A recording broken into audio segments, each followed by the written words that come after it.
皆さんこんにちは。制作過程を3つの動画に分け完成までを収録しているプラモの時間へようこそ。今回は日産 B1 のボディ塗装からインテリア完成までを収録しましたので、よろしければご覧ください。まずはボディ塗装から行ってまいります。日産 B1 に当時用意されていたボディカラーはパンプキンイエローにハイドレインジアブルー、トマトレッドにオニオンホワイトの4色、野菜をモチーフとしたカラーとなっていたようです。この中から今回はパンプキンイエローをチョイスし完成を目指します。調色方法はガイアノーツの投光色をベースにアルティメットホワイトで黄色みが薄くなるように調色し、ガイアノーツの薄め液で 1.5 倍に薄めエアブラシで吹き捨てを行いました。ボディ塗装の工程としては3工程で、1工程目は各ラインや角を中心に、2工程目はルーフやボンネットなどを中心とした広い面積の部分、3工程目はムラに気をつけながら全体を塗装していきます。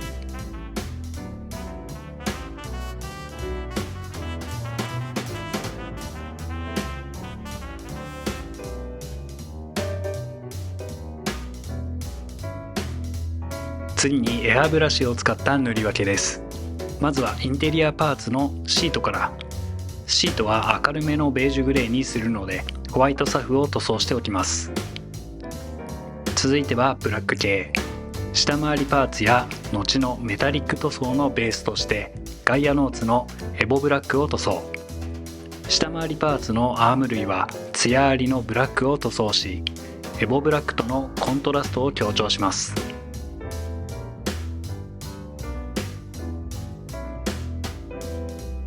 マフラーの太鼓部分はフラットアルミを塗装です。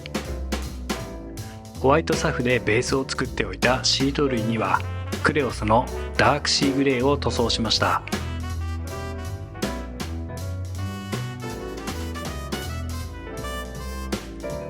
その後内張りとフロントシートのヘッドレスト部分以外をマスキングし、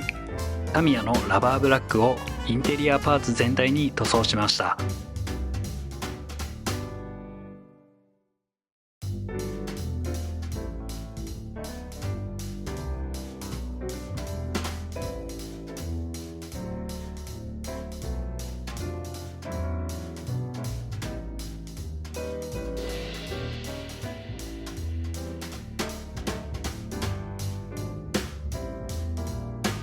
続いて筆を使用した塗り分けです。エアブラシで大まかな塗装をしておいたパーツなどに筆を使って色を入れていきます。ダッシュボードのエアコン吹き出し口には黒鉄色を入れ、ルーバー部分には墨入れ塗料ブラックを流し込んでおきます。内張りの取っ手部分やドアノブ、付属のバッグのベルト部分はエナメルのセミグロスブラックを塗装。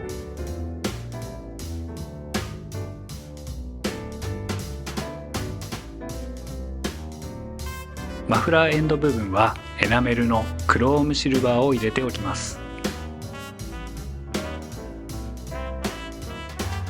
下回りも細かく塗り分けていきます。シャシーにモールドされているミッションケース部分やマフラーパイプはフラットアルミ、エンジンオイルパンや足回りのシャフト類、燃料タンクなどにはツヤありブラック。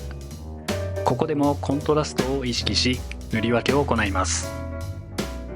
3D で制作した自作のシートベルトバックルはセミグロスブラックとレッドで塗り分け、シフトパネルは爪楊枝の先端をデザインナイフで細くし、シルバーを点で入れた後、バック部分はレッド、ニュートラル部分はクリアグリーンを入れました。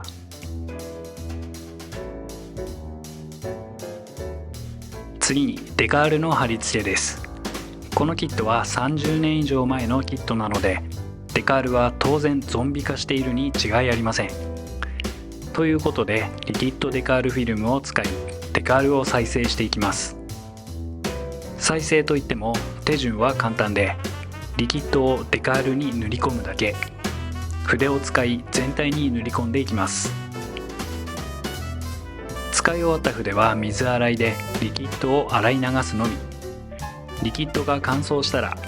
貼るデカールの形にカット。試しにまずは遮明プレートから貼り込んでみましたが、プレートに貼り込む際ところどころ欠けてしまいました。ダッシュボード内にも貼り込むデカールも欠けてしまう恐れがあると判断し、その部分は台紙をつけたままカットし、セメダインハイグレード模型用接着剤で貼り付けました。メーター部分はレジン液を流し込み、ブラックライトを照射。メーターケースの再現をしておきます。ボディに貼り込むエンブレム類はなんとか大丈夫でしたので、そのまま貼り付けていきます。雰囲気を出すためにおまけで手持ちの自作デカールから日産の販売店シールも貼り付け、使用感アップ。これでデカールの貼り付けは完了です。続いて下回りの組み立てです。バンダイ製のカープラは現代によくあるポリキャップ式のものではなく、ポリキャップよりも少し大きめのポリエチレン材質パーツ。こちらを足回りパーツに組み込み、ホイールを取り付けます。フロントはピンで固定するタイプで、ハンドルも切ることができます。パーツの愛は老舗プラモデルメーカーらしくバッチリ。サスパーツとホイールを固定した際に少しぐらつきがあったので、手持ちの 3D パーツより 0.5mm のスペーサーで隙間をなくし固定しました。リアも同様です。最後にナットキャップを取り付け完了です。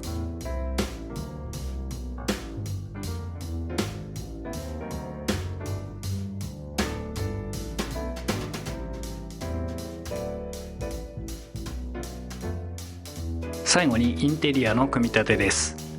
まずはフロアカーペット部分ですが、塗装で表現ではなくダイソーのフェルト生地を使い表現をしていきます。フェルト生地よりグレーをチョイス。定規でサイズを測り、ハサミでカット。接着はセメダインハイグレード模型用接着剤です。リアシート部分は塗装をし忘れたので、ここにもフェルト生地を使いました。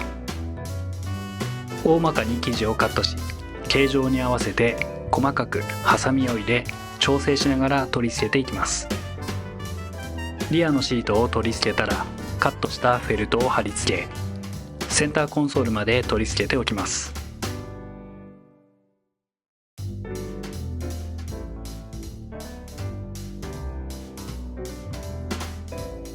フロントのシートは 3D 出力したバックルを両面テープで取り付け、シャシーに接着。